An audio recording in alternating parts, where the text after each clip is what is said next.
Assalamualaikum warahmatullahi wabarakatuh kepada Dr. Muhammad Lutfi Abdul Rahman selaku penyelia bagi kumpulan kami iaitu bagi subjek HFF 225 Falsafah dan Isu Semasa.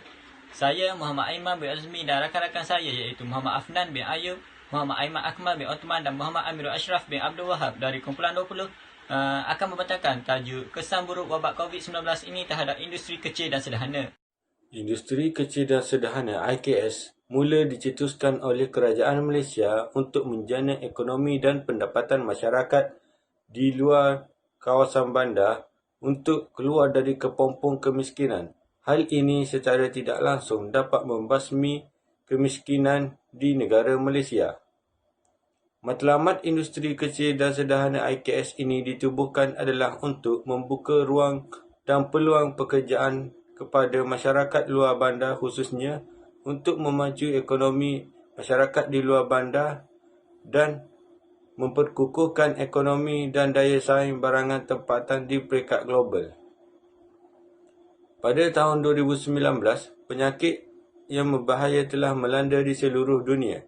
Penyakit ini telah diberi nama COVID-19. Penyakit ini boleh membawa maut dan diisytiharkan sebagai sebuah penyakit pandemik oleh Pertubuhan Kesihatan Dunia WHO. Hal ini telah memberi kesan yang buruk kepada sektor ekonomi khususnya kepada industri kecil dan sederhana di Malaysia.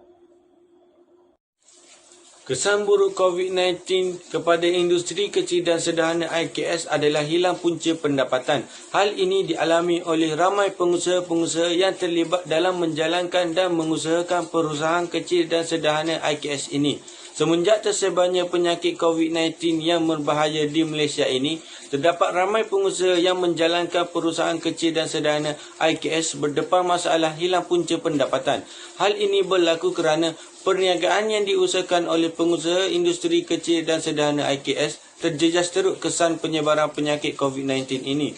Pengusaha hilang punca pendapatan kerana perniagaan mereka terjejas teruk. Hal ini menjejaskan sumber pendapatan harian mereka.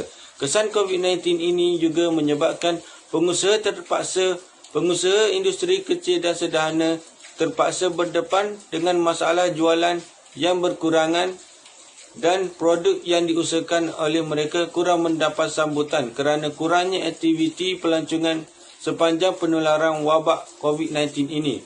Perintah Kawalan Pergerakan PKP yang dijalankan oleh kerajaan untuk membendung penyakit berbahaya ini mengakibatkan aktiviti pelancongan berkurangan. Hal ini secara tidak langsung dapat mengganggu jualan dalam sektor IKS yang terjejas teruk. Hal ini secara tidak langsung menjejaskan sumber pendapatan utama bagi pengusaha dalam perniagaan industri kecil dan sederhana untuk lebih maju dan lebih efisien. Hal ini juga dapat dirasai oleh pekerja serta tenaga buruh yang bekerja dalam sektor industri kecil dan sederhana IKS ini. Ramai pekerja yang terpaksa diberhentikan kerja serta-merta oleh majikan mereka untuk mengurangkan kos syarikat mereka kesan penyebaran penyakit berbahaya ini. Pekerja yang diberhentikan kerja gagal untuk mencari pekerjaan yang baru kerana peluang pekerjaan yang semakin berkurangan sepanjang pandemik COVID-19 ini. Pekerja yang diberhentikan kerja secara serta-merta secara tidak langsung hilang punca pendapatan untuk menyara keluarga dan kehidupan mereka. Kehilangan punca pendapatan ini secara tidak langsung dapat mengganggu dan merencatkan aktiviti harian mereka. Hal ini kerana mereka gagal untuk membeli kelengkapan dan keperluan untuk meneruskan kehidupan mereka. Pekerja yang diberhentikan juga mungkin berdepan masalah keuangan serta dibebani hutang kerana tidak mempunyai sumber keuangan yang kukuh. Kesan ini boleh mengakibatkan pekerja serta tenaga buruh yang diberhentikan kerja mengalami gangguan emosi dan mental. Jelaslah bahawa kesan penularan wabak COVID-19 menyebabkan pengusaha dan pekerja dalam sektor industri kecil dan sederhana IKS hilang punca pendapatan. Bismillahirrahmanirrahim. Assalamualaikum. Saya Muhammad Amirul Ashraf bin Abdul Wahab. Saya akan meneruskan pembentangan ini. Antara kesan buruk COVID-19 ini terhadap industri kecil sederhana iaitu IKS ialah berlakunya kehilangan pekerjaan. Menurut data yang dikeluarkan oleh kerajaan, seramai 800,000 orang pekerja akan mengalami kehilangan kerja sejak COVID-19 berlaku di negara Malaysia ini. Dan menurut sistem insurans pekerja SIP dan Pertubuhan Keselamatan Sosial Perkeso, mereka menyatakan bahawa kehilangan pekerjaan di negara ini akan bertambah kepada 42% untuk permulaan tahun ini. Dan dijangka kadar pengangguran akan mencecah kepada 4 angka atau 4% pada tahun 2020 berbanding krisis kewangan pada tahun 1997, iaitu kadar pengangguran sebanyak 3.2% dan menyebabkan pengangguran lebih tinggi daripada krisis kewangan krisis kegawatan ekonomi itu sebanyak 3.2 yang berlaku pada tahun 2018. Seterusnya, antara sebab berlakunya kehilangan pekerjaan semasa COVID-19 melanda negara ini ialah disebabkan, iaitu pertama, firma mengalami kemuflisan atau terpaksa menutup operasi. Hal ini disebabkan jika sesebuah firma tersebut memasarkan barangan yang mudah rosak ataupun basah. Basah ini membolehkan firma mengalami kerugian yang tidak dapat ditanggung oleh mereka. Dan mereka mengambil keputusan untuk menutup operasi mereka. Antara barang basah dan yang mudah rosak seperti ikan, telur, roti dan sebagainya. Seterusnya, kehilangan pekerjaan disebabkan firma tidak dapat menanggung kos pengeluaran yang besar atau tinggi. Sebagai contoh, IKS yang besar yang mempunyai ramai pekerja yang menyebabkan firma tersebut mengalami kerugian yang terpaksa ditanggung dan gaji pekerja, sedangkan keuntungan yang dikeluarkan semasa COVID-19 adalah sedikit. Jadi firma tersebut mengambil keputusan untuk membuang separuh daripada pekerja mereka. Selain itu, punca berlakunya kehilangan pekerjaan adalah disebabkan berlakunya permintaan terhadap barangan sedikit. Hal ini kerana sebagaimana yang kita tahu, kesan COVID-19 ini menyebabkan masyarakat tidak dapat keluar dan tidak dapat membeli barangan. Dengan ini menyebabkan permintaan terhadap barangan akan berkurang dan menyebabkan firma terpaksa membuang pekerja mereka kerana penawaran melebihi permintaan.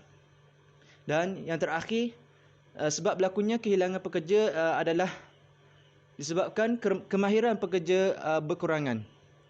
Hal ini disebabkan kemungkinan pekerja-pekerja yang bekerja dari rumah atau tiadanya latihan seperti hari-hari yang mereka kerja seperti biasa sebelum krisis COVID-19 ini, menyebabkan pekerja lupa akan tugas atau cara melaksanakan tugas mereka disebabkan berkurung di rumah atau terlalu lama. Dengan ini, kekurangan kemahiran tersebut boleh menyebabkan firma membuang pekerja dan boleh menyebabkan punca kepada kehilangan pekerjaan tersebut. Okey, itu saja poin dari saya. Terima kasih. Saya akan memberi kepada pembentang seterusnya. Kesan COVID-19 yang seterusnya terhadap industri kecil dan sederhana adalah menanggung bebanan hutang. Wabak COVID-19 yang melanda seluruh dunia pada ketika ini memberi implikasi terhadap sosial, politik dan lebih-lebih lagi dalam ekonomi kepada penduduk dunia. Dalam masa yang sama, kesan kewangan kepada penduduk tidak dapat dielakkan yang memungkinkan masyarakat mendepani situasi kehidupan dengan norma yang baharu. COVID-19 merubah segalanya. Wabak ini secara langsung telah mengubah struktur kehidupan masyarakat termasuklah dengan usahawan IKS dan memberi impak kepada lanskap kewangan pengguna secara dramatik. Namun, inilah realiti kehidupan sekarang kerana masyarakat tidak menyangka krisis wabak COVID-19 ini boleh membawa musibah yang teruk kepada ekonomi kita. Maksud hutang adalah wang dan lain-lain yang dipinjamkan oleh orang lain kepada seseorang itu. Dalam arti kata lain, hutang ialah tanggungan yang memerlukan satu pihak iaitu penghutang untuk membayar wang atau nilai yang dipersetujui kepada pihak lain iaitu pemberi hutang. Hutang perdagangan ataupun perniagaan biasanya tertakluk kepada syarat berkontrak berhubung dengan jumlah dan masa pembayaran semula wang pokok dan faedah. Terdapat banyak sektor penglibatan IKS dalam perniagaan yang dijalankan. Antaranya ialah sektor seperti sektor perkhidmatan makanan dan minuman, pembuatan pakaian, produk makanan, logam rekaan dan lain-lain lagi. Kebanyakan pengusaha IKS memerlukan sokongan modal dan kewangan untuk memulakan ataupun memajukan lagi perniagaan mereka. Oleh sebab itu, mereka telah mendapatkan pinjaman kewangan contohnya daripada Tekun Nasional, pinjaman perniagaan mara, amanah ikhtiar, bank-bank dan lain-lain lagi yang menawarkan pinjaman perniagaan kepada pengusaha-pengusaha yang ingin memulakan ataupun memajukan lagi perniagaan mereka itu. Setiap pinjaman yang dilakukan itu perlulah dibayar kembali berdasarkan perjanjian yang dipersetujui oleh kedua-dua belah pihak tersebut. Oleh itu, kesan yang dialami oleh pengusaha-pengusaha IKS ini adalah terpaksa memanjangkan dan menjadualkan semula tempoh pembayaran pinjaman mereka itu, iaitu mereka terpaksa membuat penangguhan ataupun penggantungan sementara obligasi pembayaran balik pinjaman, iaitu pinjaman pokok dan faedah yang dilakukan untuk jangka masa yang terhad. Faedah ataupun keuntungan akan terus terakru yang diambil kira ke atas bayaran balik pinjaman ataupun pembiayaan yang ditangguhkan, dan peminjam perlu menunaikan pembayaran balik yang tertangguh itu pada masa yang akan datang. Pembayaran balik pinjaman ataupun pembiayaan itu akan disambung semula selepas tempoh penangguhan. Oleh itu, akibat daripada pemanjangan dan penjadualan semula tempoh pinjaman ini membuatkan perjanjian dan juga tempoh pembayaran balik oleh pengusaha-pengusaha IKS ini bertambah lama dan juga panjang daripada perjanjian asal yang ditandatangani oleh kedua-dua belah pihak tersebut. Hal ini kerana pandemik COVID-19 yang melanda negara kita ini menyebabkan pengusaha IKS ini tidak dapat membayar pinjaman yang dilakukan oleh mereka itu. Berikutan banyak perubahan dan ketidakpastian terpaksa dihadapi oleh pengusaha-pengusaha IKS ini dalam keadaan sesuatu, contohnya dalam perniagaan yang dihentikan sementara menyebabkan aliran tunai masuk perniagaan tentu terhenti, namun tidak untuk aliran tunai keluar. Akibat daripada pandemik ini, perniagaan yang diusahakan oleh pengusaha-pengusaha IKS ini jatuh merudum kerana disebabkan oleh perintah kawalan pergerakan yang dilaksanakan oleh kerajaan bagi mengelakkan virus ini daripada terus tersebar. Oleh sebab itu, banyak barang-barang yang dijual oleh pengusaha-pengusaha IKS ini tidak terjual. Lebih-lebih lagi dalam industri makanan yang mengalami kerugian yang amat besar apabila hasil dan bahan mentah yang mereka gunakan tidak terjual dan rosak serta tamat tarikh luput begitu saja. Sebagai contohnya, mengikut kajian yang dilakukan oleh SME Corporation Malaysia, mendapati bahawa sebanyak 97.9% daripada responden yang mereka lakukan kajian mengalami kerugian disebabkan oleh wabak COVID-19 ini. Wabak COVID-19 ini telah memberi impak yang cukup mendalam terhadap pengusaha-pengusaha IKS ini. Namun, hutang yang dibuat itu menambahkan lagi penderitaan yang ditanggung oleh mereka ini. Keadaan ini menunjukkan bahawa sektor perniagaan perlu dijana kembali oleh mereka kerana masing-masing bertukus lumus menyelamatkan perniagaan sedia ada agar tidak tutup. Kesan COVID-19 terhadap perniagaan IKS adalah dari segi kesukaran untuk mendapatkan bekalan bahan mentah dan kenaikan harga bahan mentah. Pertama sekali, saya akan membicarakan dari segi kesukaran untuk mendapatkan bekalan bahan mentah. Bahan mentah merupakan salah satu elemen yang penting dalam urusan perprosesan produk IKS. Tanpa adanya bahan mentah, proses pengeluaran barangan produk IKS akan terganggu dan sekaligus menyebabkan para pengusaha AKS akan kerugian. Seperti yang kita lihat, kebanyakan pengusaha AKS mendapatkan bekalan bahan mentah daripada pelbagai pihak seperti pemborong, peruncit, nelayan, petani dan sebagainya. Apabila COVID-19 ini muncul di negara kita, pengusaha AKS telah mulai gelisah tentang kesan yang akan dialami oleh perniagaan yang mereka jalankan, terutamanya dari aspek bahan mentah ini. Okey, apabila berlakunya COVID-19, para pengusaha AKS sukar untuk mendapatkan bekalan bahan mentah daripada pembekal susulan tindakan pihak kerajaan yang telah melarang orang ramai untuk merantasi daerah atau negeri. Oleh itu, Sekatan Jalan Raya telah dilaksanakan oleh anggota polis bagi membantu pihak kerajaan membendung penularan wabak penyakit ini. Dengan ini, apabila adanya Sekatan Jalan Raya, para pengusaha AKS semestinya sukar untuk pergi mendapatkan bahan mentah dari pihak pembekal untuk memenuhi permintaan yang tinggi di pasaran. Bagi menepasi Sekatan Jalan Raya tersebut, pelbagai dokumen prosedur yang perlu dilaksanakan untuk mendapatkan kebenaran bagi menentasi daerah ataupun negeri, bagi membolehkan para pengusaha AKS ini mendapatkan bahan mentah dari pembekal yang tinggal di lain-lain negeri ataupun daerah.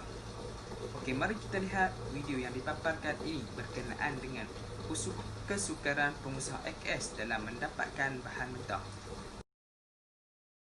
Pengusaha serunding daging terkenal di Kampung Laut Tumpat antara yang terjejas dengan PKP.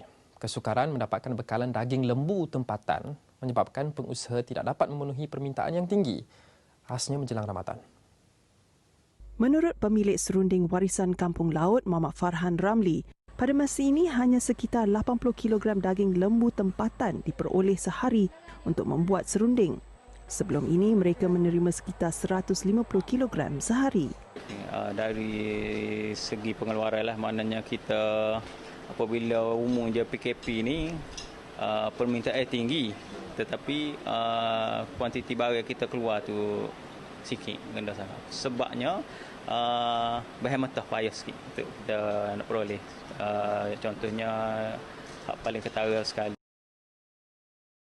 Kesimpulannya, sudah terang lagi bersuluh, dapat dilihat bahawa COVID-19 ini memberi kesan yang buruk kepada segala sektor perniagaan, termasuklah industri kecil dan sederhana.